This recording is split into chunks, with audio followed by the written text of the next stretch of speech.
90 days में हम MPTET वर्ग 3 पात्रता परीक्षा कैसे क्वालिफाई करें।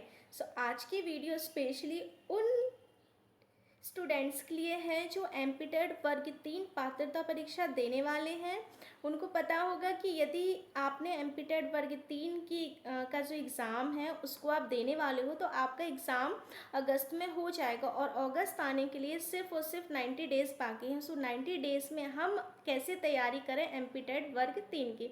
आज की वीडियो काफ़ी हेल्पफुल होने वाली है उन स्टूडेंट्स के लिए जो बिल्कुल बिगिनर हैं, जिनको नहीं पता कि हमें क्या पढ़ना है, कैसे पढ़ना है, कौन सी बुक्स पढ़नी है, कहाँ से हमें प्रीवाईक्यू लगाने हैं, क्या सब्जेक्ट होंगे हमारे, क्या हमारा पासिंग मार्क्स क्राइटेरिया होगा, क्या इसमें नेगेटिव मार्किंग होगी। आज के इतने सारे क्वेश्चन को मैं डिस्कस कर दूँगी इस 8 से 10 मिनट्स की वीडियो में। वीडियो को बिल्कुल भी स्किप मत करना यदि आप बिगिनर हो तो।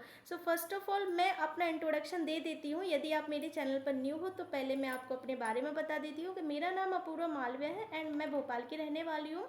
अभी मैं वर्ग 2 में जॉब कर रही हूँ, एमपीटेट वर्ग 2 में, एंड नाउ मैं खुद प्रिपरेशन कर रही हूँ एमपीटेट वर्ग 1 इंग्लिश की। ओके, एंड एमपीटेट वर्ग 3 को लेके जो मेरा एक्सपीरियंस है मैं आज इस वीडियो में वही सारी चीज़ें शेयर करूँगी। Okay, first of all guys, सबसे पहली चीज़ ये समझो कि यदि आप एमपीटेट वर्ग 3 का एग्ज़ाम देने वाले हो तो आपको पता होना चाहिए कि हमारे इस एग्ज़ाम में हमारे 5 सब्जेक्ट आएंगे।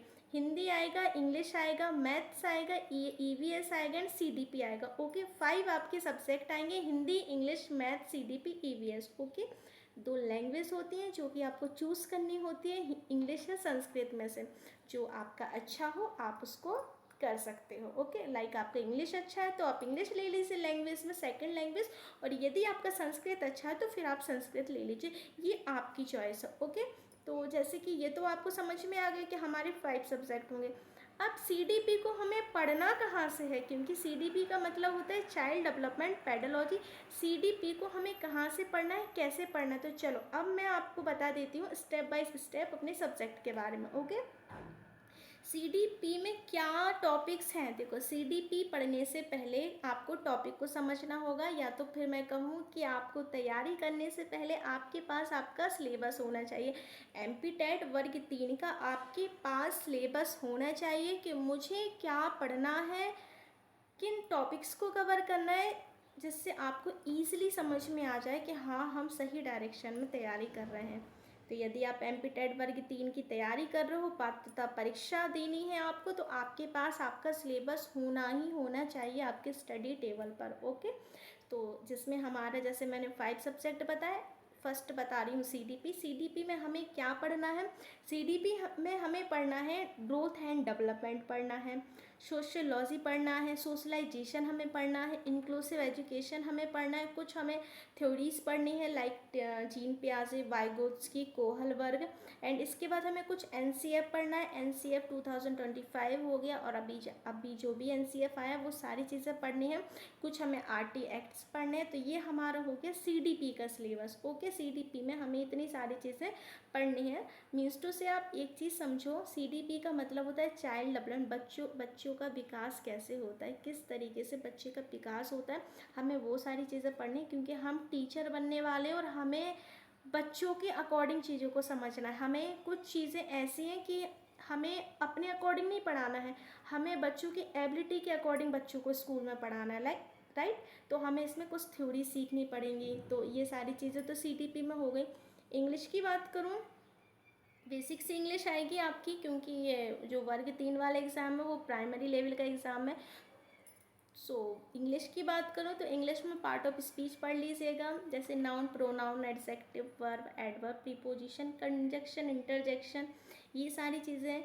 कुछ नरेशन हो गई, नरेशन पढ़ लीजिए, डायरेक्ट इनडायरेक्ट पढ़ लीजिए, एक्टिव पैसिव पढ़ लीजिए, एंड कुछ एरर्स भी आ सकती हैं, वॉइस को अच्छे से पढ़ लीजिएगा, एंड एंटोनिम, सिनोनिम, ये सारी चीज़ें आती हैं हमारे इंग्लिश में। इंग्लिश में हमारे 2 पैसेज भी आएंगे, एक स्टोरीज वाला आता है, एक हमारा प्रोज पोइट्री, ऐसे करके, जैसे गद्य और पद्य वाले 2 पैसेज आते हैं ना, वैसे ही इंग्लिश में आएगा, एक लॉन्ग पैसेज आएगा और एक आएगा आपका शॉर्ट पैसेज। ओके, ये तो हो गई इंग्लिश की बात।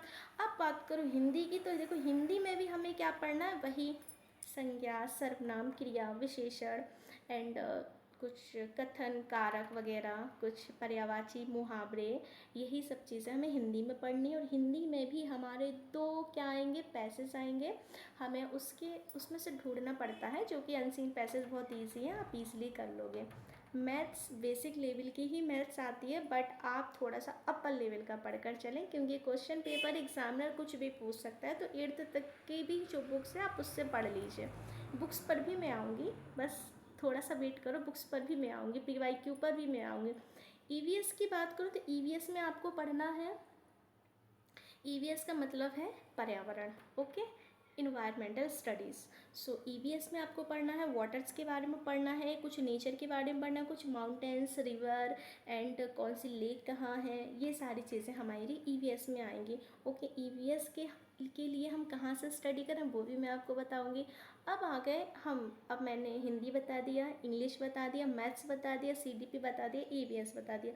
आई थिंक मैंने 5 सब्जेक्ट थे, 5 सब्जेक्ट के बारे में मैंने बता दिया कि सिलेबस के अंदर क्या है। चलो बुक्स पर आ जाती हूँ। तो बुक्स की बात करूँ तो जैसे कि मैंने यूथ पब्लिकेशंस की बुक ली थी, और भी MP में पब्लिकेशंस की बुक आती हैं, वो आपकी ऊपर चॉइस है, बट मैंने यूथ पब्लिकेशन से पढ़ा, जिसमें मुझे सारे PYQ मिल गए थे। तो मतलब अदर्स के लिए, बट MP टेट का भी सिमिलर ही है, तो इतना ज़्यादा डिफरेंट नहीं है कि आपको अलग से इस पेपर को देना पड़ेगा। थोड़ा बहुत ही डिफरेंट होता है, बाकी पेपर ईजिली होता है, राइट। सो आप ऐसा करो कि जैसे आप यूथ पब्लिकेशन की बुक्स से भी पढ़ सकते हो, आप NCERT पर, NCERT बहुत हेल्प करेगी। यदि आपको कहीं से 3 से लेकर 5 तक की NCERT मिल जाती है, लाइक आप किसी भी स्कूल से ले सकते हो, या फिर स्कूल से बुक अवेलेबल हो जाए NCERT 3 to 5 वाली, या फिर आप मार्केट से भी परचेज़ कर सकते हो NCERT। तो आपको सिर्फ NCERT पढ़नी है, क्योंकि MP टेट जो सब्जेक्ट है, MP टेट का जो पेपर है वो कंटेंट बेस्ड है, पेडालॉजी बेस्ड नहीं है। आपसे क्वेश्चन इस तरीके से नहीं पूछेगा कि ऐसी सिचुएशन आ गई तो क्या होगा, आपसे कंटेंट बेस्ड पूछेगा कि ये चीज़ कहाँ है, ऐसा कब हुआ। तो कंटेंट बेस्ड आपको पढ़ना है, जिसके लिए आपको क्या करना पड़ेगा, जिसके लिए आपको थ्योरी अच्छे से पढ़नी पड़ेगी, क्योंकि यदि आपकी थ्योरी अच्छी है ना, तो फिर आप काफ़ी अच्छे से कंटेंट समझ पाओगे और उसका आंसर भी कर पाओगे।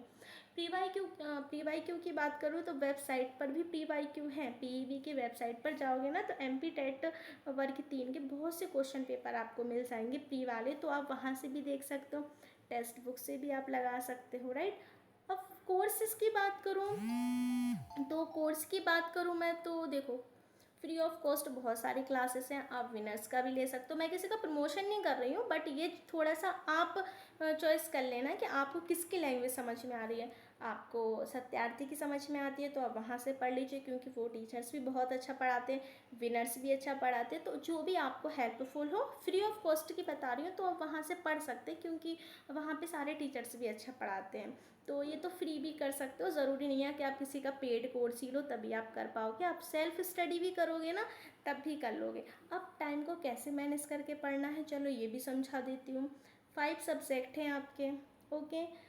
एक दिन में आप 2 सब्जेक्ट पढ़ लीजिए, इतना ज़्यादा लंबा सिलेबस नहीं है कि आपको PSC लेवल का कि बहुत ज़्यादा पढ़ना है, बट हाँ 90 डेज़ के अंदर हमें ये चीज़ें कंप्लीट करनी है। तो थोड़ा सा टास्क डिफ़िकल्ट है, बिकॉज आप बिगिनर हो, बट ऐसा नहीं है कि आप नहीं कर सकते हो, आप चाहोगे तो सब कर सकते हो।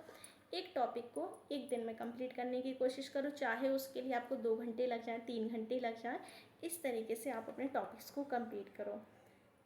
अब बात आ जाती है जैसे कि मैंने सिलेबस डिस्कस कर दिया, बुक्स का भी मैंने आपको बता दिया, मैंने आपको कैसे पढ़ना वो भी बता दिया। निगेटिव मार्किंग की बात करूँ तो ऑफिशियली तो नहीं आया, बट हो सकता है 1.3 या 1.4 की निगेटिव मार्किंग आ जाए। पासिंग क्राइटेरिया आपको 90 मार्क्स चाहिए, बट आप 100 प्लस की तैयारी करके चलिए, क्योंकि तब जाके आपके 90 प्लस आ पाएंगे। आई होप कि इतनी सारी चीज़ें आपको समझ में आ गई होंगी MP टेट के बारे में, कि MP टेट वर्ग 3 को हमें कैसे पढ़ना है, क्या पढ़ना है एंड कहाँ से शुरुआत करनी है। यदि आप बिगनर हैं तो देखो, थोड़ा थोड़ा समय निकालो और अभी से स्टार्ट कर दो, यदि आपने अपनी पढ़ाई को स्टार्ट नहीं किया है तो। बट पढ़ाई स्टार्ट करने से पहले आपके पास आपका सिलेबस होना चाहिए, जो कि बहुत ज़्यादा यूज़फुल है। एटलीस्ट आपको पता होना चाहिए कि हमें किस टॉपिक को पढ़ना है, कौन से टॉपिक हमारे कवर हो गए, किन टॉपिक्स को हमें डिटेल में पढ़ना है, कौन से टॉपिक्स ईजिली हैं कि हम जल्दी कर लेंगे। तो आपके पास आपका सिलेबस होना ही चाहिए। ओके, एंड PYQ के लिए आप वेबसाइट्स पर भी विज़िट कर सकते हो, PYQ आपको मिल जाएंगे। सो फाइनली मैंने MP टेट से रिलेटेड तो आपको सारी इन्फॉर्मेशन शेयर कर दी। आई होप कि आपको चीज़ें समझ में आ गई होंगी।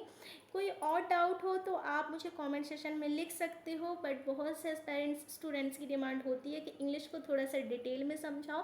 तो MP टेट वर्ग 3 के लिए भी मैं डिटेल्स में एक वीडियो बना दूंगी कि इंग्लिश को कैसे कवर करना है, कैसे कौन से टॉपिक्स हैं जो हमें पढ़ना है, और अदर सब्जेक्ट पर भी यदि आप चाहते हो कि मैं उसको और अच्छे से एक्सप्लेन करूं तो वो भी आप कमेंट सेशन में लिख दीजिएगा। तो मैं उसका आंसर करने की कोशिश करूँगी, बिकॉज जब तक आप लिखोगे नहीं तो मुझे पता चलेगा नहीं। ओके, सो MP टेट वर्ग 3 की ये थी हमारी ज़ीरो से लेकर बिल्कुल फ्री वाली स्ट्रैटेजी थी, जो कि मैंने आपके साथ शेयर कर दी इस वीडियो में। एंड अच्छा लगे तो please like comment share and subscribe ज़रूर कीजिएगा। मिलते हैं हम नेक्स्ट ब्लॉग में। Bye bye.